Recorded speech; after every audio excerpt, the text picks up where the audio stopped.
கர்த்தராகிய இயேசு கிறிஸ்துவின் விலையேறப்பெற்ற நாமத்தில் உங்கள் வாழ்த்துக்களை கர்த்தருடைய வாழ்த்துக்களை உங்களுக்கு தெரிவித்துக் கொள்கிறேன். இன்றைக்குரிய தேவ செய்தி ஹோலி கம்யூனியன் சர்வீஸ், பரிசுத்த திருவிருந்து ஆராதனை.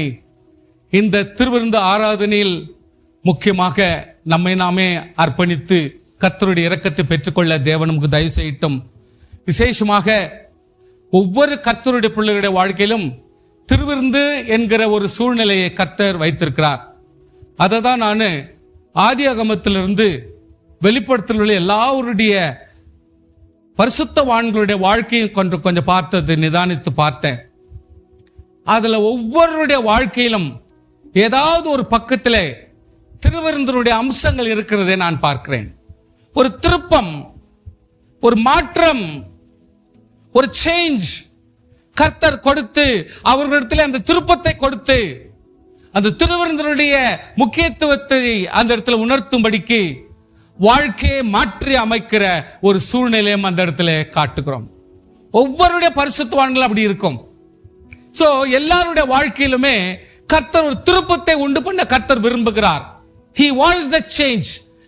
கர்த்தருடைய விருப்பம், கர்த்தருடைய இஷ்டம் அவர்களுடைய வாழ்க்கையை நிறைவேறத்தக்கதாக அவங்க ஆண்டவர் இந்த சூழ்நிலையை அந்த இடத்துல வர வைக்கிறார். சோ இன்றைக்கு ரெண்டு பரிசுத்தவான்களுடைய வாழ்க்கையில இருக்கிற சில ரெண்டு காரியங்களை மட்டும் நான் உங்களுக்கு சொல்லி, திருவிருந்து என்பது எந்தெந்த சூழ்நிலை எப்படிப்படலாம் எடுத்துக்கொண்டு நாம் பலனடைய வேண்டும். இதே கோணத்துல நீங்க எல்லாருடைய லைஃப் ஹிஸ்டரியும் பார்த்தீங்கன்னா நீங்க ஈஸியா கண்டுபிடிச்சிடலாம். சோ அதனால இது ஒரு பெரிய, அதாவது முடியாத ஒரு கதை ஒண்ணு இல்லை. அதை நான் செக் பண்ணி அதுல இருந்து ஆராய்ச்சி வசனங்களை எடுத்து நிறைய அதை உன்னிருப்பா கவனிக்கிறதுனால அதை உங்களுக்கு சொல்லி கொடுக்கிற வழிய நீங்களும் அதே மாதிரி கவனிக்க ஆரம்பிச்சிட்டீங்கன்னா நிச்சயமாய் நீங்களும் போதகர்களாகவும், நீங்களும் உபாத்தியர்களாகவும், நீங்களும் போதிக்கிறவர்களாகவும், நீங்களும் பலருக்கு உபதேசிக்கிறவர்களாகவும் நீங்கள் மாறலாம். கர்த்தர் உங்களை எப்படி ஆசீர்வதிக்க விரும்புகிறாரோ அதை போல நீங்கள் பலப்பட தேவன் தயவு காட்டுவாராக. இந்த கால வேளையிலே முதலாவதாக ஒன்று, அதாவது ஃபர்ஸ்ட் இன்சிடென்ட்ஸ் நான் உங்களுக்கு சொல்ல விரும்புகிறது என்றால் ஹாகாருடைய சமாச்சாரம். ஹாகாருடைய சமாச்சாரத்தை நான் உங்களுக்கு தெளிவாக இந்த இடத்துல சொல்ல விரும்புகிறேன். ஸ்பெஷலி எப்ரஹாமினுடைய வாழ்க்கையிலே ஆசீர்வாதங்களை கர்த்தர் கொடுக்கிறார். இப்போ இதனுடைய முன்னோடியா இருக்கிறதான அந்த முக்கியமான விஷயத்தை மட்டும் உங்களுக்கு சொல்லிட்டு இதனுடைய எக்ஸ்பிளேஷன் நான் கொடுக்கிறேன். என்னன்னு சொன்னா, என்ன மாரல் சொன்னா இதாங்க மாரல்.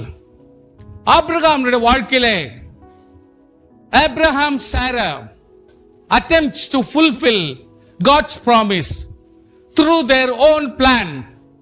கர்த்தர் நமக்கு கொடுக்க வேண்டும் என்ற நன்மை, கர்த்தர் நமக்கு கொடுக்க வேண்டும் என்ற ஆசீர்வாதத்தை நிறைவேற்றும்படி தன்னுடைய ஓன் பிளான் யூஸ் பண்றாங்க. அது எப்பொழுதுமே that leads to separation and pain. கர்த்தருடைய சித்தம் ஆண்டவருடைய நாளுக்காய் காத்திருந்து கர்த்தர் கொடுக்கிற ஆசீர்வாதத்தை பெறுவதுதான் கர்த்தருடைய விலையேறப்பெற்ற நன்மையாயிருக்கும். ஒருவேளை அது ஆகாவிட்டாலும் கர்த்தருடைய சித்தத்துக்கு நாம் காத்திருந்துதான் ஆக வேண்டும். இந்த இடத்துல என்னன்னா, he takes the different step. சாரால் டிஃபரண்ட் ஸ்டெப் எடுக்கிறாங்க, ஆபிரகாம் டிஃபரண்ட் ஸ்டெப் எடுக்கிறாங்க. இதனால வந்த விளைவு ஆண்டவருடைய நமக்கு வீட்டில் குழந்தை கொடுக்கணும்ன்ற அந்த ஒரு காரியத்தை கவனத்தில் வச்சுட்டு இவங்க சொந்த முயற்சிகளை எடுக்கும் பொழுது அது ஒரு பிரிவினைக்கும், துக்கத்துக்கும், அழுகைக்கும், வேதனைக்கும் காரணமாய் மாறுகிறது. சில நேரத்தில் சமாச்சாரங்கள் அடிக்கடி மட என்று போட்டிருக்கும். ஆனால் பல வருஷங்களை அவர்கள் கடக்க வேண்டி இருந்தது. விசுவாசிகளே, நீங்கள் ஞாபகப்படுத்துங்கள், விஷயம் வேத புத்தகத்தில் போடும் பொழுது அந்த வருஷங்கள் இத்தனை வருஷம் கடந்துச்சு, இத்தனை வருஷம் வேதனைப்பட்டாங்க அப்படிங்கிற டீட்டெயில் போட்டிருக்க மாட்டாங்க. ஆனால் அவ்வளவு நாட்கள் அவர்கள் அவதியையும் வேதனைகளையும் அனுபவிக்க வேண்டிய ஒரு சூழ்நிலை வருகிறது என்பதை நீங்கள் புரிந்து கொள்ள வேண்டும். எப்படி என்று சொன்னால், முதலாவதாக இந்த இடத்துல பார்க்கிறோம், ஆபிரகாம் மனைவியாக சாராய்க்கு பிள்ளை இல்லை. இப்போ இப்படி இல்லைன்னு கர்த்தர் சமூகத்தில் ஜெபிக்கணும், காத்திருக்கணும், சரிதான். ஆனால் இவங்க கொஞ்சம் ஆத்திரப்பட்டுறாங்க. ஆகார் என்னும் பேர் கொண்ட ஒரு அடிமை பெண் இருந்தாங்க. இப்போ இவங்களுக்கு அடிமை பெண்ணா வந்ததுனால இவங்களுக்கு வேலை செய்யும்படியாகவும் உதவியாகவும் அந்த காலத்தில் இன்னைக்கு கொடுக்குற எல்லா ஃபெசிலிட்டிஸ் நம்ம கொடுத்துறோம். அதனால ஆட்களை கொடுக்கறதுல, ஆனா அந்த காலத்துல அப்படிப்பட்ட ஆட்கள் பொருட்கள் கொடுக்க முடியாதனால ஒரு வேலைக்காரியை கொடுத்துருவாங்க, எல்லா வேலையும் அந்த புள்ள பார்த்துக்கும். சோ அப்படிப்பட்ட கொடுக்கப்பட்ட ஒரு பெண்ணு தான் ஆகார். ஆனா இவங்க என்ன பண்றாங்க, நம்ம குடும்பத்துல குழந்தையே இல்லை, அதனால இதுக்காக நம்ம காத்திருக்க வேணாம், இவங்கள மனைவியா நானே தர்றேன் அப்படின்னால ஏற்றுக்கொண்டு நம்ம குடும்பத்துல ஒரு குழந்தை வர்றதுக்காக வழி பண்ணுங்க அப்படின்ற ஒரு சொந்த முயற்சி எடுத்துடுறாங்க. இப்படி எடுக்கும் பொழுது என்ன நடக்குதுன்னா, அவள் ஆகாரோடு சேர்ந்து ஒரு கர்ப்பவதியா இருந்தால் அவள் ஒரு தான் கர்ப்பவதி ஆனதை கண்டபோது தன் நாச்சியாரை அற்பமாக எண்ணினாள். த ஃபர்ஸ்ட் பாயிண்ட், அவள் பிரெக்னன்ட் என்ற விஷயம் தெரிஞ்சு இருக்கிற காலகட்டத்திலேயே நம்முடைய நாச்சியாரை கொஞ்சம் கேவலமா அற்பமா நினைக்க ஆரம்பிட்டாங்க. சுவாசியே, நம்முடைய வாழ்க்கையில எந்த சூழ்நிலை இருந்தாலும் character should be always a prominent and the only one thing நம்முடைய வாழ்க்கையில முக்கியத்துவமாக கருத வேண்டும். தாழ்மை, பொறுமை, எஜமானனா நினைக்க வேண்டும், எஜமாட்டியாய் தான் நினைக்க வேண்டும். அதுல எந்த ஒரு வித்தியாசங்கள் நம்முடைய வாழ்க்கையில கொடுக்க கூடாது. ஆசீர்வாதங்கள் நமக்கு வருகிறது, தகுதிகள் கர்த்தர் கொடுக்கிறார், யார் மூலமோ உயர்வை கர்த்தர் கொடுக்கிறார். ஆனால் அது தாழ்மையா இருக்கிற வரைக்கும் தான் ஆசீர்வாதம். எப்போது தாழ்மை மீறி போதோ அது சாபமாக மாறிவிடும். நடக்கிற சம்பவம் என்னவென்றால், அவள் தன் கர்ப்பவதியை கண்டு என்னை அற்பமாக எண்ணுகிறாள் என்று சாராள் சொல்லும் பொழுது இவங்களுக்கு கொஞ்சம் விஷமா, ஐயோ இங்க ஒரு பிரச்சனை ஆரம்பிச்சிருச்சா, வீட்டுல ஒரு சோதனை ஆரம்பிச்சிருச்சா. அப்பொழுது அவங்க சொல்றாங்க, சாராளே துக்கப்படாதே, கொஞ்சம் கரெக்ஷன் பண்ணு, கொஞ்சம் சரி பண்ணு, நீதான் ஓனர் ஆச்சே, நீதான் அம்மாவாச்சே, வீட்டு தலைவியாச்சே, அது கொஞ்சம் எல்லாம் சரி பண்ணும் பொழுது இவங்க கொஞ்சம் கடினமா தான் பண்ணுவாங்க. இப்ப என்ன ஆகுதுன்னா, இந்த பொண்ணு எப்போ பெருமையா ஜீவிக்குதோ நம்ம சொல்றது எல்லாமே கடினமா தான் தெரியும், வெறுப்பதான் தெரியும், அது ஒரு கஷ்டமா தான் தெரியும். நல்லது சொன்னா கூட இப்ப கஷ்டமாக தான் தெரியும். அப்பொழுது சாராய் அவளை கடினமாய் நடத்தினபடியால் அவளை விட்டு ஓடி போனாள். புரிஞ்சுங்க, she runs away. ஏன்னா ரெண்டாவது ரன் இருக்குது, அதனால இப்போ ஃபர்ஸ்ட் ரன் நல்லா கவனிச்சிங்க. இப்போ this is the first run. இந்த சூழ்நிலை வந்த உடனே ஓடிட்டாங்க, வீட்டை விட்டு ஓடிட்டாங்க. that is very danger. நம்முடைய வாழ்க்கையில ஒரு பிரச்சனை வரும் பொழுது கீழ்ப்படிந்திருக்கணும், சூழ்நிலையை புரிஞ்சுக்கணும். நான் யார் கூட வந்தவங்க, எப்படிப்பட்டவங்க, அவங்களுடைய ஜெபம் என்ன, அவங்களுடைய வாழ்க்கை தரம் என்ன, அவங்க வீட்டில் இருக்கிற வேலைக்காரர் என்ன, அவங்களுடைய பொன் வெள்ளி என்ன, அவங்களுடைய ஆடு மாடுகளுடைய மதிப்பு என்ன, இதெல்லாம் வச்சும் கொஞ்சம் நல்லா அனுசரிக்கணும். they have to think lot of time, பல முறை திங்க் பண்ணணும். ஆனா இவங்க அதை திங்க் பண்றதுக்கு வாய்ப்பு இல்லை. ஏன்னா அவசரத்துல உயர்வு வந்துருது, அவசரத்துல நன்மை வந்துருது, திங்க் பண்றதுக்கு வாய்ப்பு கிடையாது. சுவாசிகளே, ஆத்திரத்திலும் அர்ஜென்ட்லேயும் நமக்கு வர நன்மைகளுக்கு நாம் ஒரு பெருந்தன்மையாக கர்த்தருக்குள் தாம் கீழ்ப்படிந்து குடும்பத்துக்கும் தேவனுக்கும் நாம் தகுதி உள்ளவர்களாய் மாறாவிட்டால் நம்முடைய வாழ்க்கை ஒரு சிக்கலாகவே இருக்கும் என்பதை மறந்துவிட வேண்டாம். அப்போ இந்த அம்மா ஓடிடுறாங்க. ஓடிட்டு பிறகு நடக்கிற கதை, கர்த்தர் தூதனானவர் அவளை வனாந்தரத்திலே சூருக்கு போகிற வழி அருகே இருக்கிற ஒரு நீரோட்டண்டையில கண்டார். சோ தேவதூதன் அங்க பாக்குறார், இந்த பொண்ணு ஓடி போயிடுச்சு, இவங்களை என்ன பண்றாங்கன்னு தெரியல, நெக்ஸ்ட் ஸ்டெப் இவங்க பண்ணுவாங்க. அதுக்குள்ள தேவதூதன் அங்க இருக்கிறார். சுவாசியே, நாம் யாரா இருந்தாலும் சரி, நம்ம எங்க போறோம் எங்க வரோம் தேவன் அறிவார். நீங்க நினைச்சுக்கிறீங்க, நான் என் போராட்டம் எனக்கு தான் தெரியும், என் கஷ்டம் எனக்கு தான் தெரியும், என்னுடைய வேதனை எனக்கு தான் தெரியும், இது யார் புரிஞ்சுக்குவாங்க நீ சொல்லுவாயானால் உன்னையும் மீட்க ஆண்டவராகிய கர்த்தர் நீ இருக்கிற இடத்துல வருவார். ஹல்லேலூயா. சாராயின் அடிமை பெண்ணாகிய ஆகாரே, ஆண்டவருக்கு தெரியும், உன்னுடைய பெயர் தெரியும், நீ கீழ்ப்படியாமல் போகிறாய் என்பதையும் தெரியும். அதே நேரத்தில் கர்த்தர் உன் பெயரையும் அறிவார், நீ எந்த ஸ்பாட்ல இருக்கிற என்பதை அறிவார். கர்த்தருக்கு சும்மா லொகேஷன் போட வேண்டிய அவசியம் இல்லை, கர்த்தரே லொகேஷனாக இருக்கிறார். இந்த இடத்துல அவர் என்ன சொல்றார், எங்க இருந்து வர்ற, எங்க போற? There is a two question. Where you are coming from, where you are going. எங்கிருந்து வர்ற, எங்கிருந்து போற? ஒரு மனுஷனுடைய வாழ்க்கையில ரெண்டு விஷயம் கண்டிப்பா தெரியணும். ஸ்தோத்திரம் பண்ணுங்க பார்க்கலாம். நீங்க எல்லாரும் ரெண்டுக்கும் ஸ்தோத்திரம் சத்தமா பண்ணுங்க. தேங்க்யூ. ஏன்னா சில நேரத்தில் சில சத்தமா சொல்றீங்க, அந்த ஃபர்ஸ்ட் ஸ்தோத்திரத்துக்கு தான் சில பேர் எழும்புறாங்க. ரெண்டாவது சோத்திரத்தை அவங்க சோத்திரம்ன்றாங்க. அதனால நான் சில நேரத்தில் அப்படி சத்தமிட்டு 2-3 முறை சொல்ல வேண்டிய அவசியம் இருக்குது. அதனால நீங்க சத்தமா பேசுறவங்க வந்து பேஜார்படக்கூடாது. மற்றவங்களை நான் உற்சாகப்படுத்தணுமே. இப்ப கவனிங்க, ஒரு விஷயம், எங்கிருந்து வர்ற, அவங்க யாரு, எப்படிப்பட்ட ஆட்கள், அவங்களுடைய ஜெபம் என்ன, அவங்களுடைய ஆண்டவருடைய அதாவது அழைப்பு என்ன, அவர்களுடைய தகுதிகள் என்ன, அவருடைய பரிசுத்தம் என்ன, அவருடைய ஜெபம் என்ன, அவர்களுடைய குடும்பத்துடைய அந்தஸ்து என்ன தெரியுமா? இதெல்லாம் தெரிஞ்சுக்காத நீ பாட்டு விட்டு ஓடி வந்துட்டா அர்த்தம் என்னாக்குது? நம்பர் 2, எங்க போற, என்ன நிச்சயங்குது? நீ எப்படி காப்பாற்றப்படுவாய், நீ எப்படி தைரியப்படுவாய், நீ எப்படி மீட்டுக் கொள்ளப்படுவாய், நீ ரட்சிக்கப்படுவதற்கு ஆதரவா இருக்கிறாயா, அல்லது உன்னை காப்பாற்றுவது யார்? What is your future? எதுவுமே தெரியாம ஆட்டம் ஆடக்கூடாது. எதுவுமே தெரியாம நம்ம இஷ்டத்துக்கெல்லாம் விளையாட்டா நடக்கூடாது. சொப்பு விளையாட்டு கிடையாது. ವಿಶ್ವಾಸಿಗಳಾಗಿ ನಮ್ಮ வாழ்க்கையிலே we need to think where you are coming. ಎಲ್ಲಿಂದ ಬರ್ತಾ ಇದೀಯಾ, ಎಲ್ಲಿ ಹೋಗುತ್ತೆ. அது ஒரு 2 காரியத்துக்கும் பதில் தெரிஞ்சா மட்டுமே ஒரு ஆள் என்னுடைய இடத்தை விட்டு நான் அசையணும்.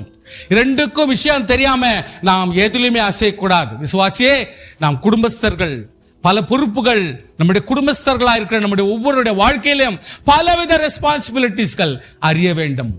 வாலிப பிள்ளைகள் தெரிஞ்சுக்கணும் நம்முடைய அந்தஸ்து என்ன, நம்முடைய குடும்பத்தினுடைய தகுதி என்ன, அவருடைய ஜெபம் என்ன, அவருடைய வாஞ்சை என்ன, அவங்களுடைய ஹார்ட் ஒர்க் என்ன, எவ்வளவு கஷ்டப்பட்டு ஒவ்வொரு பணத்தையும் அர்ன் பண்றாங்க, அவங்க எவ்வளவு தூரத்துக்கு ஆசுவாத்து நேரம் நடத்தி கொண்டு போறாங்க. திடீர்னு நான் இந்த நேரத்தில் ஒரு கட் ஆஃப் ஆனா, ஒரு பிரேக் ஆனா நான் எத்தன்மை நிலைமையில உயர முடியும், முன்னேற முடியும். சற்று திங்க் பண்ணோம். we need to evaluate what is my parents value என்னன்னு நம்ம தெரிஞ்சுக்கணும். அல்லாவிட்டால் நம்ம குடும்பத்துக்கு மாதிரிகளா இருக்க முடியாது. எடுத்த உடனே குறை சொல்றதோ, அப்பா அம்மாவை கேலி பண்றதோ, அல்லது ஒரு பரியாசம் பண்றதோ, அது ரொம்ப ரொம்ப வேதனையான விஷயம். ஏன்னா அவங்களுடைய இரத்த கஷ்டத்துக்கு நீ ஒரு கேள்வி எழுப்புவாயானால் கர்த்தர் தான் பதில் சொல்லுவார்.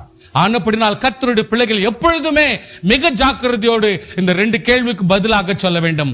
அப்பொழுது அவர் சொல்றார், ஆண்டவர், என் நாச்சியாரியாகிய சாராயை விட்டு ஓடி போகிறேன், சாராயை விட்டு ஓடி போகிறேன். சாராய் தான் இப்போ சத்துரு, சாராய் தான் இவளுக்கு எஜமாட்டி, சாராய் தான் இவளுக்கு இளைஞல் மாதிரி. சுவாசியே, சாராய் உனக்கு இடைஞ்சலா போயிட்டா மறுபடியும் உன்னை காப்பாற்ற வேண்டும். சாராய் தான் உனக்கு உதவியா இருக்க முடியும். எல்லாம் ஆபிரகாம் பண்ண முடியாது. ஆபிரகாம் சாராளுக்கு சொல்லிதான் சில வேலைகளை செய்ய முடியும். அது வழிய வெறும் ஆபிரகாமே இந்த மகளுக்கு உதவி செய்ய முடியாது. But one thing is important, நீ உன் நாச்சியார் அண்டைக்கு திரும்பி போய். ஹல்லேலூயா.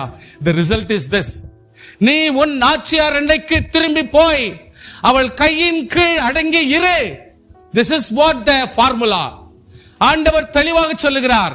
சந்திக்க வந்தார், இவளை குறித்து அக்கறை உண்டு, இந்த குடும்பத்தை குறித்ததான ஒரு அக்கறை உண்டு. இந்த இடத்துல இவ்வளவு ஒரு பிளவு ஆயிட்டுக்கிறது ஆண்டவருக்கு தெரியும். இருந்தாலும் ஆண்டவர் ஃபாலோ பண்ணுகிறார். குடும்பத்தில் சில நேரத்துல அவதிப்படுவாங்க, அவங்க வேதனைப்படுவாங்க, என்ன பண்றதுன்னு தெரியல, அவதிப்படுவாங்க. ஆனா இந்த வேளையில நம்முடைய ஆண்டவராக தேவன் தான் நமக்கு அந்த கேப்பை ஃபில்அப் பண்ணி நமக்கு ஆசீர்வாதம் மாற்றுகிறவர். இப்படிப்பட்ட ஒரு பிளவுகள் மத்தியிலே ஆதரவாய் இருக்கிறவர் தேவனாகிய கர்த்தர் மட்டுமே. ஆனால் ஆண்டவர் சொல்றது ஸ்ட்ரிக்டா சொல்லுவார், நீ உன் நாச்சியார் அண்டைக்கு திரும்பி போ. You need to return back. Hallelujah. சோத்திரம் பண்ணுங்க பார்க்கலாம். You need to return back. and 2வது காரியம், அவள் கையின் கீழ் அடங்கி இரு. எந்த சூழ்நிலை இருந்தாலும் நீ ஒரு வேலைக்காரி என்பதை மறந்து போக வேண்டாம். இந்த குடும்பத்துக்காக உழைக்க வந்தவள் என்று மறந்து போக வேண்டாம். அப்படி இருந்தும் தகுதியாய் நீ மனைவியாக மாற்றப்பட்டதை மறந்து போக வேண்டாம். ஆனப்படினாலே நீ அவர்களுடைய கைக்கு அடங்கி இருக்கிறது தான் உண்மை அப்படின்ற ஒரு ஸ்டேட்டஸை கொடுக்குறாங்க. தேங்க்யூ. இவ்வளவு தூரம் பண்ணிட்டு பிறகு ஆண்டவர் என்னன்றாரு, யோசித்து பாரு, போய் அடங்கி இருக்கு, இதே வேதனையா, இதே பிரச்சனையா, இதே போராட்டமா அப்படின்னு இந்த அம்மா யோசிக்கிறார். முன்னே கர்த்தர் என்ன பேசுவார், உன் சந்ததியை நான் மிகவும் பெருக பண்ணுவேன். 2வது, அவன் பெருகி எண்ணி முடியாது இருக்கும். அவன் எவ்வளவு பெருகிறானோ அதை எண்றதுக்கே முடியாது என்ற ஸ்டேட்டஸை கொடுக்கிறார். கர்த்தருடைய சமூகத்திலே விசுவாசியே, இப்படிப்பட்ட ஒரு காரியங்களை தேவன் சொல்லுவதனாலே ஒரு சகோதரி துக்கத்தோடும் வேதனையோடும் தன்னுடைய வாழ்க்கையில இதானா என் நிலைமை அப்படின்னு சிந்திக்கிற நேரத்தில் ஆண்டவர் கொடுக்கிற இந்த ஆறுதல், இந்த தீர்க்க தரிசனம், இந்த ஒரு வரப்போகிற காரியங்களை சொல்லுகிற இந்த ஒரு காரியங்கள் எவ்வளவு தூரத்துக்கு ஆதரவாகுதுன்னா, இந்த பொண்ணு இந்த காரியத்தையாவது மனசுல வச்சுக்கின்னு ஆண்டவர் என்னை பெருக பண்ணுவார், அவனை குறித்து அவன் மேல கர்த்தர் எண்ணி முடியாத ஆசீர்வாதங்களை கொடுப்பார் என்பதை நினைத்து இந்த சகோதரி வர்ற துக்கங்களை மறந்து, ஸ்தோத்திரம், கவலைகளை மறந்து, எல்லாவித சோகங்களை மறந்து கொஞ்சம் கூட நம்முடைய வாழ்க்கையில கொஞ்சம் பாட அனுபவிக்கிறது அவசியம். ஹல்லேலூயா. சில கஷ்டங்களை அனுபவிக்க வேண்டியது அவசியம். நம்முடைய சூழ்நிலைகளை கொஞ்சம் கூட பாரத்தை ஏற்றுக்கொள்கிறது அவசியம். காரணம், தேவனாகிய கர்த்தர் உன்னை உயர்த்த போதுமானவர், உன்னுடைய மகனை உயர்த்த போதுமானவர். இப்ப என்ன ஆயிடுச்சுன்னா, அவங்க சொல்றாங்க, என்னை காண்பவரே, என்னை காண்பவரே என்றாங்க. இன்னொரு இடத்துல என்னன்றாங்க, நீர் என்னை காண்கிற தேவனா இருக்கிறபடினால் நீர் என்னை காண்கிற தேவன் என்றாங்க. ஸ்தோத்திரம். நீர் என்னை காண்கிற தேவன், வசனத்தை தான் போட்டிருக்கணும், அதுல எதுவும் மாற்ற முடியாது. நீர் என்னை காண்கிற தேவன். இப்பொழுது பலப்பட்ட இந்த சகோதரி சொல்றாங்க, ஓ, என்ன கூட இவ்வளவு தூரத்துல வனாந்திரத்துல வந்து என்னை தேடி எனக்கு ஆறுதல் சொல்லுகிற கர்த்தர் ஒருவர் இருக்கிறாரே, ஆனபடினாலே நீர் என்னை காண்கிற தேவன் என்று ஆண்டவருக்கு பெயரிட்டது மட்டுமல்ல, நீ என்னை கண்டவர். ஹல்லேலூயா. நீர் என்னை கண்டவர், என்னை காண்கிற தேவன் என்கிறார். சுவாசியே, உன் வாழ்க்கையில துக்கமா, வேதனை நேரமா, பற்கடிப்புற நேரமா, இப்படிப்பட்ட ஒரு அங்கலாய்ப்பு வந்துச்சே, இப்படிப்பட்ட ஒரு வேதனை வருதே, இப்படிப்பட்ட ஒரு இக்கட்டு வந்துச்சே, இந்த வார்த்தை நீங்க சொல்லலாம் சிம்பிளா, வசனம் தெரியல பரவாயில்ல, என்னை காண்கிற தேவன். சொல்லுங்க வாய் திறந்து, என்னை காண்கிற தேவன் சொல்லுங்க எல்லாரும், என்னை காண்கிற தேவன், என்னை காண்கிற தேவன் சொல்லுங்க பார்க்கலாம். அவர் நம்மளை பார்க்க முடியும், இந்த காலத்துல கூட பார்க்க முடியும், அவர் நம்மோடு பேச முடியும். சோ கர்த்தருடைய பிள்ளைகளே, நீர் என்னை காண்கிற தேவன் என்று பெயரிட்டால், அதே நேரத்தில் பாருங்க, மறுபடியும் 21ஆம் அதிகாரம் 9ஆம் வசனத்திலிருந்து சில வசனங்களை வாசிங்க. ஆதியாகமம் 21 சில வசனங்களை வாசிங்க. ಆದಿಕಾಂಡ 21 9ನೇ ವಚನದಿಂದ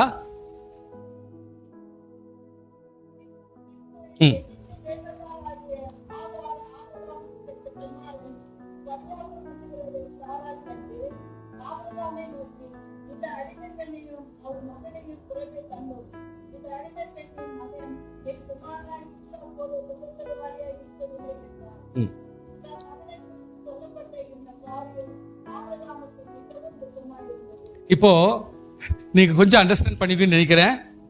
Now the child has come back from wilderness. அங்கிருந்து வந்துட்டாங்க, அடங்கி இருக்காங்க, எல்லாத்தையும் சமாளிக்கிறாங்க. பட் இப்ப என்ன, சாராளுக்கு குழந்தை பிறந்துச்சு, அவங்களுக்கும் குழந்தை பிறந்துச்சு, அவன் கொஞ்சம் பெரிய ஆளாயிட்டான், இவனும் கொஞ்சம் சின்னவனாக்குறான். இப்போ இந்த பசங்களுக்குள்ளாகவே இப்படிப்பட்ட சிக்கல். இந்த நேரத்தில் மறுபடியும் இந்த அம்மாவை கூட போய் இழிவா நினைக்கிறது, குழந்தை ஆயிட்டு பிறகு கூட இப்ப இவங்களுக்குள்ளாக ஒரு வித்தியாசங்கள் இருக்கிறதை பார்க்க முடிகிறது. அதாவது தன் மகனை குறித்து சொல்லப்பட்ட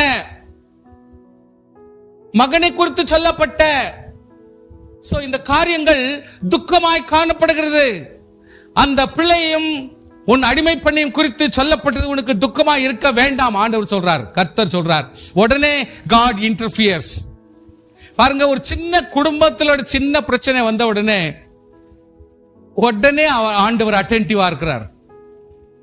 இதை நீங்க ரொம்ப திங்க் பண்ணும்.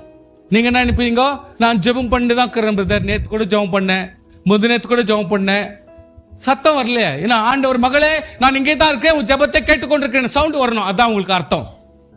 அது வந்தாக்கா உங்களுக்கு பிரியப்படுவீங்க.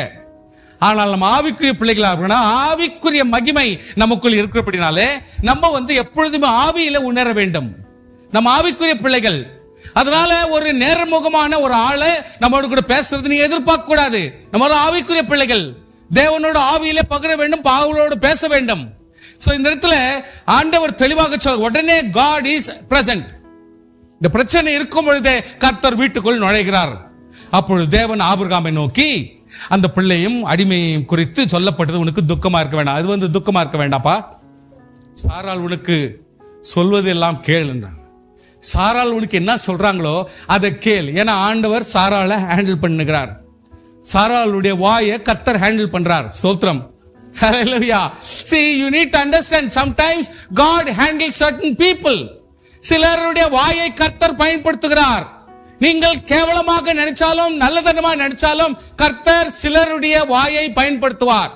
அதனால ஆண்டவர் ஆபிரகாம் சொல்றாரு, சாராள் உனக்கு என்ன சொல்றாங்களோ அதை நீ கேளுன்ட்டாங்க. சொல்லிட்டாங்க. ஆபிரகாம் என்ன பண்ணிட்டாரு, காலையில நீ ஃபர்ஸ்ட் ஓடிட்ட, அது உன்னுடைய தீர்மானம். முடியாம நீ ஓடிட்ட, சரி இப்போ ஓடுற விஷயத்துக்கு சான்சஸ் கிடையாது. ஏன்னா நீ ஸ்ட்ராங்கா நின்னுட்டு இப்போ செயல்படுற, கிரியை பண்ற.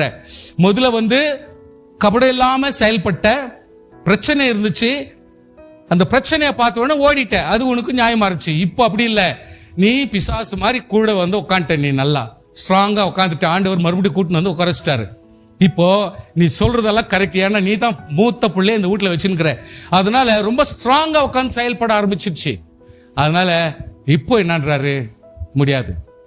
இவன் எப்படி இருந்தாலும் வாக்கு தத்துவத்துக்கும் வாக்கு தத்துவம் இல்லாததுக்கும் ஒரு வித்தியாசம் காட்டும்படி ஆண்டவர் என்ன செய்யறாரு, அவரை செப்பரேட் பண்றாரு.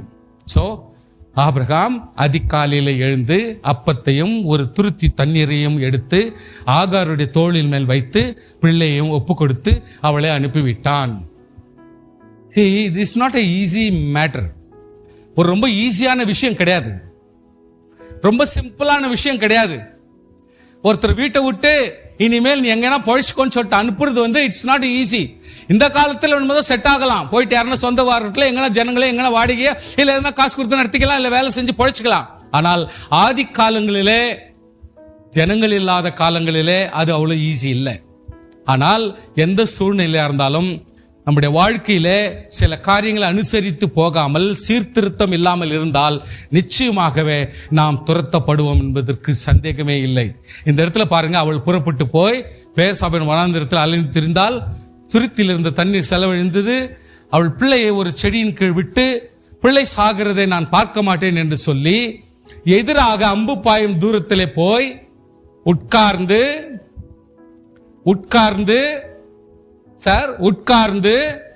சத்தமாய் அழுதாள். உட்கார்ந்து சத்தமாய் அழுகுறாங்க. ஆனா நெக்ஸ்ட் வசனமே என்ன சொல்லுதுன்னா, இவ அழுத சத்தத்தை தேவன் கேட்டார்னு சொல்லலங்க, பிள்ளையின் சத்தத்தை கேட்டார். தேவன் பிள்ளையின் சத்தத்தை கேட்டார். இன்னைக்கு அங்கலாய்ப்பு யாரால? உன்னால.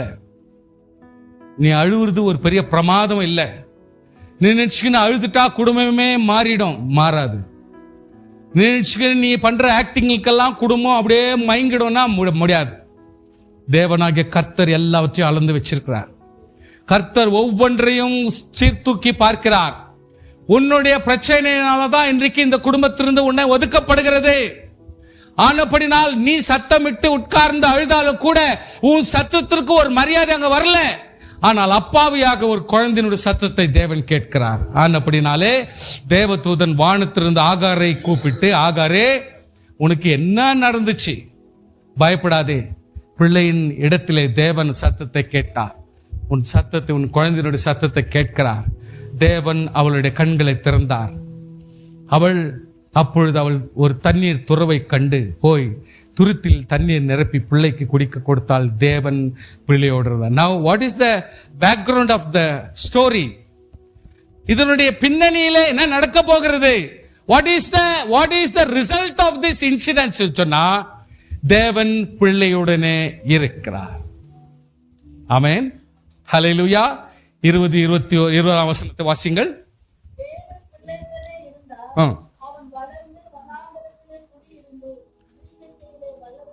போதும். இப்போ விஷயம் தெளிவா வந்துச்சு. இப்போ தேவன் பிள்ளையுடனே இருந்தார். So God accompany the small child. So எப்போ குழந்தையோடு கூட இருக்கிறாரோ தாயையும் கர்த்தர் பாதுகாக்கிறன்னு அர்த்தம். So உன்னுடைய வாழ்க்கையிலே ஏற்படுகிற எல்லா சூழ்நிலையும் மாரல் இதுதான். Abraham and Sarah attempts to fulfill God's promise through their own plans. ஆனா அப்படிப்பட்ட ஓன் பிளான்ஸ் எப்பொழுதுமே ஒர்க் அவுட் ஆகாது. சில பேர்லாம் யோசிக்கிறாங்க, கிறிஸ்டியன் பேக்ரவுண்டை பார்த்தா அண்ணன் தம்பிங்களுடைய பிரச்சனை பாயுது. ஆமா, அண்ணன் தம்பிங்களுடைய பிரச்சனை. கர்த்தருடைய பிள்ளைகளே, ஒரு விசுவாசி எப்படி இருக்க வேண்டும் என்பதை கர்த்தர் எவ்வளவு தெளிவா இந்த இடத்துல போடுகிறார் என்றால், வாக்குத்தத்தமான கர்த்தருடைய பிள்ளையை தேவன் நிச்சயமாகவே ஆசீர்வாதமாய் சந்ததி சந்தியத்தை ஆசீர்வதித்து நடத்துவார் என்பதை நீங்கள் மறக்க வேண்டாம். ஹல்லேலூயா. தேவனாகிய கர்த்தர் தம்முடைய பிள்ளைகளை ஆசீர்வதிக்கும் பொழுது அதனுடைய வேதனையை கூட்டார். கர்த்தருடைய பிள்ளைகளை எப்பொழுதுமே கர்த்தர் ஆசீர்வதிப்பார் என்பதை மறந்து போக வேண்டாம். So whatever it is, என் தேவனாகிய கர்த்தர் என் குடும்பத்தை ஆசீர்வதிக்க வரைக்கும், தேவன் நன்மை குடும்பத்திலே நன்மைகளை செய்கிற வரைக்கும் பல நாட்கள் நம்ம காத்திருந்து உபவாசத்திலிருந்து தேவனுடைய இரக்கத்தை பெற்றுக்கொள்ள வேண்டும். கர்த்தருக்கு ஸ்தோத்திரம். ஹல்லேலூயா, ஹல்லேலூயா, ஸ்தோத்திரம். இரண்டாவதாக ஒரு சின்ன இன்சிடென்ட்ஸ் உங்களுக்கு புரியும்படி இந்த 2 விஷயத்தை மட்டும் சொல்ல முடிக்க விரும்புகிறேன். It's about Joshua. யோசுவாவின் காலகட்டத்திலே 7ஆம் அதிகாரம் 10 முதல் 2-3 வசனங்களை மாத்திரம் வாசிங்க.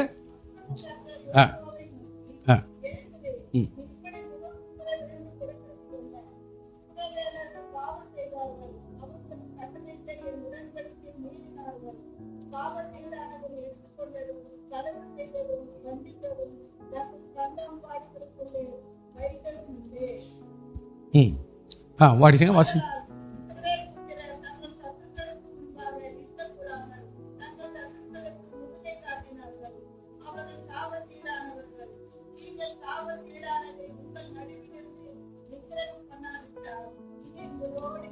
போதும் ஐயா. இது ஒரு ரெண்டாவது விஷயம், இது மட்டும் நான் சொல்றேன். நான் என்ன விஷயம்னா, ஒரு சின்ன நகரம் ஆயி, ஒரு சின்ன நகரம், இவங்க ரொம்ப சலிசா நினைச்சிட்டாங்க. ஏன்னா பெரிய பெரிய நகரத்தை எல்லாமே, எரிகோ போன்ற பெரிய பெரிய நகரத்தை எல்லாமே பிடிச்சிட்டாங்க.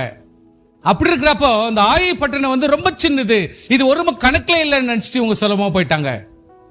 ப்ராப்ளம் இஸ் நாட் அபவுட் பலன், சக்தி, அதிகாரம், அது இல்ல. இந்த இடத்துல நடக்கிற விஷயம் என்னன்னா, இது அதாவது ஆவிக்குரிய விஷயம். என்ன நடக்குது? ஆவிக்குரிய பிரச்சனை. மனுஷனுடைய வாழ்க்கையில பல நேரத்தில் பொருளாதாரமாய் பார்க்கிறோம், குடும்பத்தினுடைய செயல்பாடுகளை பார்க்கிறோம், பணக்காரியங்களை பார்க்கிறோம், பொருளாதார காரியங்களை பார்க்கிறோம். இவைகள் வித்தியாசம் வந்தால்தான் நம்முடைய வாழ்க்கையில வித்தியாசம் வந்தது போல நினைக்கிறோம். ஆனால் பல நேரங்களிலே ஆவிக்குரிய காரியங்களிலே ஃபெயிலியர் வருது. நம்முடைய ஆவிக்குரிய விஷயத்திலே ஃபெயிலியர். ஜெபம் பண்ணாது இருக்கிறது, ஒருத்தரை பத்தி தேவையில்லாத காரியத்துல விமர்சனம் பண்றது, நம்முடைய வாழ்க்கையில மனசளவுல பொய்யை பேசுறது, குடும்பத்துக்கே நாம் துரோகம் பண்ணுகிறது. அதாவது உபவாசம் எடுக்கிறதுல, ஜெபிக்கிறதுல, தனி ஜெபம் பண்றதுல, குடும்ப ஜெபத்துல கலந்துக்கிறதுல, அல்லது அதுக்கு வேண்டிய மரியாதை கொடுக்கறதுல, பைபிள் படிக்கிறதுல, எந்த விஷயத்துல சில நேரத்துல சில குடும்ப நபர்கள் செய்யறதே இல்லை. இப்படிப்பட்ட கேன்சர் ஒவ்வொரு குடும்பங்களும் தனித்தனியா சீக்கிரட்டாவே உட்காந்துக்கும். இதுக்கு ஈடாக அளவு கடந்த ரீதியில எல்லா பிசாசுடைய கிரியைகள், செல்போன் பிரச்சனைகள், மற்றபடி இப்படிப்பட்ட காரியங்கள் உள்ளத்துல போயிட்டு தங்கி மனுஷிக்கு சரீர பிரகாரத்தை விட ஆவிக்குரிய மனசு அதிகமாய் கெடுது. மனசு கெடுது. இன்னைக்கு உள்ளங்கள் கெடுறது காரணம், ஆவிக்குரிய பிள்ளைகள் கெடுறதுக்கு காரணம் நேர்முகமாய் பார்க்கிற பொருளாலும் பணத்தினாலும் அல்ல. It's mental issue.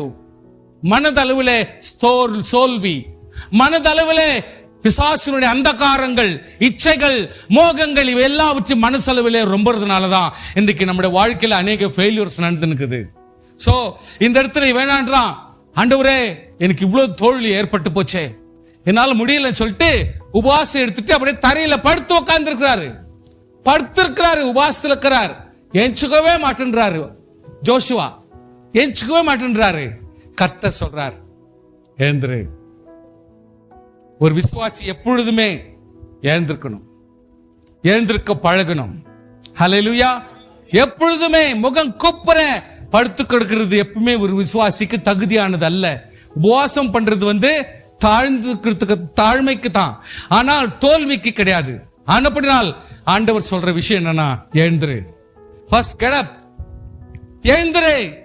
எழுந்திரு. செய்ய வேண்டியது என்னன்னா, ஜனங்களுக்குள்ளே பரிசுத்தம் பண்ண வேண்டியது அவசியம். சாபத்தினானது காரியங்கள் பண்ணிட்டாங்க, அசுத்தமானதை செய்துட்டாங்க, கர்த்தருக்கு விரோதமா நடந்துட்டாங்க. இதனால தான் ஒரு எதிரிக்கு விரோதமா செயல்படுத்தி உங்களால முடியல.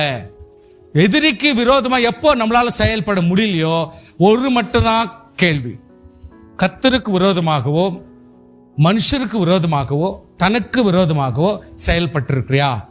இப்படி செயல்பட்டு இருந்தா நம்ம எதிரிக்கு விரோதமா நம்ம நிற்க முடியாது. சோ கர்த்தருடைய பிள்ளைகளை ஆண்டவர் என்ன சொல்றாரு? நாளைத்திற்கு உங்கள் பரிசுத்தம் பண்ணி கொள்ளுங்கள். இஸ்ரவேலரே, சாபத்தீழானது உங்கள் நடுவிலே இருக்கிறது. நீங்கள் சாபத்தீழானது உங்கள் நடுவில் இருந்து விலக்கிற மட்டும் நீங்கள் உங்கள் சத்துருக்கள் முன்பாக நிற்க முடியாது.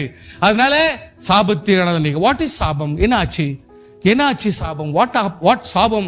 என்ன சாபம் ஏற்பட்டு போச்சு அப்படின்னு சொல்லிட்டு ஆண்டவர் சொல்றாரு, now you need to go along with every individual. காலையில் நீங்கள் கோத்திரமா வரணும், பஞ்சா கோத்திரமா வரணும். அது கீழே பிரிச்சு வம்சமா வரணும். வம்சம் வந்த பிறகு ஒவ்வொரு வம்சத்திலும் குடும்பமா வரணும். குடும்பம் வந்துட்டு பிறகு பேரா வரணும். See, God identifies. தனிப்பட்ட மனுஷன், உங்களுடைய பெற்றோர், உங்களுடைய முன்னோர், உங்களை கொண்டு வந்தவர்கள், ரட்சிப்புக்கு காரணமானவர்கள், நீங்கள் பிறப்புக்கு சாதகமானவர்கள், இதெல்லாவற்றையும் கர்த்தர் கணக்கு போட்டு தனிப்பட்ட நபராய் கர்த்தர் நம்மை ஐடென்டிஃபை பண்ணுகிறார். நம்ம யாருமே ஒளிந்திருக்க முடியாது, நாம் யாருமே தப்பித்துக் கொள்ள முடியாது. ஆனபடினால் கோத்திரமாகவும் வம்சங்களாகவும் குடும்பங்களாகவும் பேராகவும் கர்த்தர் செலக்ட் பண்ண விரும்புகிறார். அப்படியே காலை முதல் சாயங்காலம் வரைக்கும் ஒருத்தரா வராங்க, ஆண்டவர் அங்கேயே நிற்கிறார். See, the secret. என்ன நம்ம வாழ்க்கை நடந்தாலும், என்ன நடந்தாலும், நல்லா கவனிங்க, ஸ்தோத்திரம் சொல்லுங்க, ஹல்லேலூயா. என்ன நடந்தாலும் கர்த்தருடைய கண்கள் அங்கே பார்த்து கொண்டே இருக்கு. எல்லாத்திலும் அப்சர்வேஷன்லயே இருக்கிறார். அங்க உருவத்தோட அங்க இல்ல, அவ்வளவுதான். ஆனா டோட்டலா கர்த்தர் ஆவியாக அங்க இருக்கிறார். அதான் இங்க நடக்குது. இப்ப கூட அங்க அதான் நடந்துருக்குது. அதான் இப்ப கூட அங்கதான் நடந்துருக்குது. நீங்க புரிஞ்சிக்கலன்னா மறுபடியும் உங்களுக்கு தான் டிஃபிகல்ட். கொஞ்சம் புரிஞ்சுங்க. அப்பொழுது சாபத்தீடானது எடுத்தவனாய் கண்டுபிடிக்கப்பட்டவன் கர்த்தரின் உடன்படிக்கை மீறான், மதிகேடான காரியத்தை செய்யறான், அவன் டெஃபினெட்லி அக்கினினாலே சுட்டரிக்கப்பட வேண்டும். இதான் விஷயம். அதனால இவங்க காலையிலிருந்து கண்டுபிடிச்சு ஆண்டவர் சொல்றார், நீங்க போயிட்டு யூதாவின் கோத்திரத்தை பிடிங்கன்றாரு. இப்ப யூதாவின் கோட்டத்தில் எல்லாம் லைன் அப் பண்றாங்க, எல்லாம் வந்துனே இருக்குது. அந்த இடத்துல சேராகியரின் வம்சத்துல வா அப்படின்றாரு. அப்போ சேராகிய வம்சம் எல்லாம் ஒரு சைட்ல வான்ட்டு அவங்கள லைன் எடுத்துன்னு வர்றாரு. கடைசியில் அங்க என்னன்றாரு, சப்தி அப்படின்ற ஒரு தலைவனை பிடி, அவனுடைய ஃபேமிலி எல்லாம் கொண்டு வந்து நிறுத்துன்றாரு. சப்தியினுடைய குடும்பங்கள் எல்லாம் வந்து தனியா நிக்குது, மற்றவங்க எல்லாம் ஒதுங்குறாங்க. சப்திக்கு பிறந்த கர்மிக்கு பிறந்த மகன் ஆகான். கடைசியா ஆகான் அந்த இடத்துல நிக்கிறான். தேவனாகிய கர்த்தர் சொல்றார், இவன் தான். கர்த்தர் தெளிவா சொல்றார், இவன் தான். So God can identify each of the things. So அப்படி ஐடென்டிஃபை பண்ணிட்டு அவருக்கு முன்பதாக அறிக்கை பண்ணி செய்ததை சொல்லு என்று இவர் கேட்கிறார் ஜோஷுவா. அப்ப அவன் சொல்றான், மெய்யாகவே நான் இஸ்ரவேல் தேவனாகிய கர்த்தருக்கு விரோதமாய் பாவம் செய்தேன். என்னென்ன பிரகாரமாய் செய்தேன்? கொல்லையில் நேர்த்தியான ஒரு பாபிலோன் சால்வையை, சண்டை போடுற சமயத்துல பாபிலோன் சால்வேன்னு உனக்கு நல்லா தெரியுது. கொல்லையிலே நேர்த்தியான பாபிலோன் சால்வை 200 வெள்ளிக்காசியும் 50 சேக்கல் நிறைய ஒரு பொன் பாலத்தையும் நான் கண்டு அவைகளை இச்சித்து எடுத்துக்கொண்டேன். இதோ அவைகளின் கூடாரத்தின் மத்தியிலே பூமிக்குள் புதைந்திருக்கிறது, வெள்ளி அதன் அடியில் இருக்கிறது என்றான். சோ கர்த்தர் என்னன்றாரு, சாவமான காரியம், அதனால அது நீங்க எதுவும் எடுக்கக்கூடாது, எல்லாத்தையும் நாசம் பண்ணிடணும். அதை எடுத்ததுனால இவங்களுக்கு சாபம் வந்துச்சு, வெற்றி இல்லை அப்படின்றது தெரிஞ்சிச்சு. அதனால தான் ஆண்டவராகிய கர்த்தர் இந்த வேளையில கடைசி அவனை கண்டுபிடிச்சு அவனோடு கூட அவன் குடும்பத்தையும், இந்த வெள்ளியும் சால்வையும் பொன்பாலத்தையும் குமாரரையும் குமார்த்திகளையும் மாடுகளையும் கழுதுகளையும் ஆடுகளையும் கூடாரத்தையும் அவனுக்குள்ள யாவையும் எடுத்து ஆகோர் பள்ளத்தாக்கில் கொண்டு போய் போட்டு கல்லை போட்டு மூடி இந்நாள் வரைக்கும் தெரியாத ஒரு கல் குவியெல்லாம் மாற்றிட்டாங்க. சுவாசியே, கிருபையுள்ள தேவனுக்கு ஸ்தோத்திரம். Moral sin has consequences. பாவங்களுடைய விளைவு உண்டு. பாவத்துக்கு எப்பொழுதுமே விளைவு இருக்கும். Not just for individual only. ஒருவர் ஒரு தவறு செய்தால் அவருக்கு மட்டுமல்ல, குடும்பம் முழுவதுமே இன்றைக்கு பாதிக்கப்பட வேண்டிய சூழ்நிலை வருகிறது. கர்த்தருடைய பிள்ளைகளே, இந்த காரியத்தில் மிக கவனமாயிருந்து இந்த 2 காரியத்திலும், முதலாவது நாம் பெற்ற ஆசீர்வாதங்கள், நாம் பெற்ற நன்மைகள், அதற்கேற்ற ஆசீர்வாதங்கள் நாம் பெறும் பொழுது இன்னும் தாழ்ந்திருந்தால் வாழ்ந்திருக்க முடியும். எப்பொழுது நாம் கீழ்ப்படியாமல் போகிறோமோ நாம் குடும்பத்தை விட்டு பிரிய வேண்டிய சிறுமை தேவனே பிரித்து விடுகிற சூழ்நிலை வந்து விட்டது. 2வதாக, நம்முடைய வாழ்க்கையில் எப்பேற்பட்ட சூழ்நிலை, கர்த்தர் ஒரு வார்த்தை சொன்னால் அந்த வார்த்தைக்கு நாம் கீழ்ப்படிய வேண்டும். கீழ்ப்படியாவிட்டால் நிச்சயமாகவே அந்த பலன் ஒரு துஷ்டம் நஷ்டமாகவே முடியும் என்பதை நீங்கள் மறந்து போக வேண்டாம். கடைசியாக உங்களை உற்சாகப்படுத்த ஒரு வார்த்தை, வசனங்கள் எப்படி என்றால், வெளிப்படுத்தின விசேஷம் 7ஆம் அதிகாரம் 9-17 வரைக்கும் நான் வாசிக்கிறேன். சகல ஜாதிகளிலும் கோத்திரங்களிலும் ஜனங்களிலும் பாஷைக்காரிலும் இருந்து வந்ததும் ஒருவனும் எண்ணக்கூடாதமான திரளான கூட்ட ஜனங்கள் வெள்ளை அங்கே தரித்துனா என்ன அர்த்தம்னா பரிசுத்தத்தை தரிக்க வேண்டும். வெள்ளை ட்ரெஸ் போட்டுக்கிறதுனால கதை முடியாது. வெள்ளை ட்ரெஸ்ன்னு இந்த இடத்துல சொல்றதுனுடைய அர்த்தம் வந்து பரிசுத்தத்தோடு வரணும் அப்படின்றது தான் இந்த இடத்துல அர்த்தம். அதுக்காக வெள்ளை ட்ரெஸ் போட்டுக்கிறது அர்த்தம் இல்லை. ஸோ இந்த இடத்துல எப்படி சொல்லப்படுனா, வசனத்தில் வாசிங்க, 13ஆம் வசனத்தில் வாசிங்க.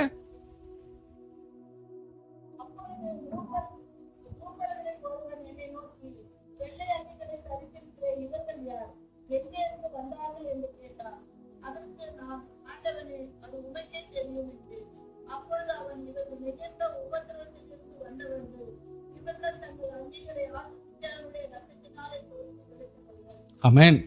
சுவாசியே, நான் என்ன கடைசியா சொல்ல விரும்புறேன்னா, நம்முடைய வாழ்க்கையில யாருமே பிரச்சனையும் போராட்டமும் தப்பிக்க முடியாது. நமக்கு வர்ற உலக வாழ்க்கை வந்து எப்பொழுதுமே இக்கட்டாகவும் போராட்டமாகவும் ஒரு சங்கடமாகவும் தான் இருக்கும். அப்படிப்பட்ட ஒரு சங்கடத்தை நீங்க அனுபவிக்கிற காலத்துல உங்களுடைய சங்கடத்தை தீர்த்து கொள்ள நீங்கள் ஜெபிங்க, கொஞ்சம் அமைதியில இருந்துருங்க. அதுதான் 2 விஷயம். இதுக்கு மாறாக கண்ணில் பார்க்குறவங்க, உனக்கு விரோதமாக இருக்கிறவங்க, வீட்டில் இருக்கிறவங்க, வெளியில் இருக்கிறவங்க எல்லாருமே குறை சொல்ல ஆரம்பிச்சிங்கன்னா நிச்சயமா நீங்க கெட்டவங்களா மாறிடுவீங்க. நீங்க கெட்டவங்களா மாறிடுவீங்க. எப்போ நீங்க இன்னொருத்தரை குறை சொல்றதுக்கோ, மற்றவங்களை கோல் சொல்றதுக்கோ, மற்றவங்களை திட்டுறதுக்கு ஆரம்பிக்கிறீங்களோ, சொல்றவங்க நீ பிரமாதமா மாற முடியாது. உங்களை எல்லாரும் கழிச்சு கட்டிடுவாங்க. அதனால கொஞ்சம் உஷாரா இருங்க. நீங்க எதுவுமே பேசாதுக்கிறதா நல்லது. முடிஞ்ச அளவுக்கு அமைதியாக்குறதா உங்களுக்கு எப்பொழுதுமே உத்தரவாதம். சோ இந்த இடத்துல என்ன சொல்லுதுன்னா, இவர்கள் மிகுந்த உபத்திரத்தில் வந்தவர்கள்.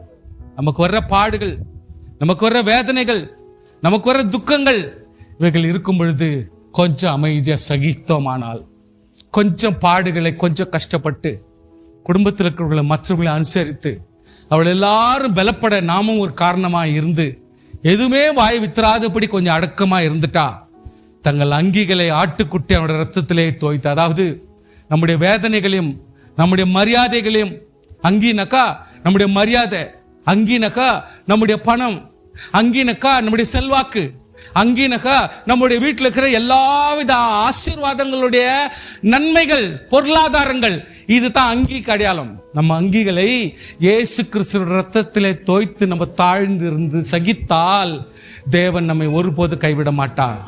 பரிசுத்தத்தோடு நம்மை ஜெயிக்க கிருபை செய்வார். இவங்க எப்படி? இயேசு கிறிஸ்துவின் ரத்தத்தினாலே தோய்த்து வெளுக்கப்பட்டவர்கள். ஹல்லேலூயா. தோய்த்து வெளுக்கப்பட்டவர்கள் ஆனபடினாலே இன்றைக்கு நமக்கு கொடுக்கிற இந்த ஒரு கிரெடென்ஷியல், இந்த ஒரு சர்டிபிகேட், இந்த ஒரு கிரெடென்ஷியல், இந்த ஒரு பெரிய ஒரு விருந்து, புரிஞ்சுக்குங்க.